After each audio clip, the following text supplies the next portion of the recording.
Кога една екипа 90 минути ќе доминира на теренот и при тоа ќе создаде дузина шанси за гол, а на крај ќе загуби со гол во последната минута, тоа спортските стратези го квалификуваат како класична спортска неправда. Каква неправда му се случи на Осогова на дербито против Брегалница Гола Коделчево во надпреварот од третото коло на третата фудбалска лига Исток, кој вчера се одигра во Кочани. А се беше идеално за голема фудбалска представа и остварување на планираното. Западната трибина речиси полна со навивачи, на источната семените создадоа вистински штимунг. Во сето тоа се вклопи и играта на теренот на жолто-сините, кои уште во првото полувреме создадоа 5-6 шанси за гол, но немаа среќа. Особено Натков, кој во 45-та минута, откако излезе сам пред голманот Димовски, биеше страотно новогредата, пошто топката се одби пред гол линијата и во поле.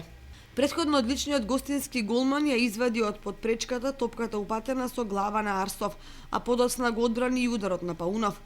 И во второто полувреме Осогово напаѓаше, но мрежата на Димовски како да беше магепсана. Иако главно се играше на половината на Брегалница, голот падна на спортивната страна.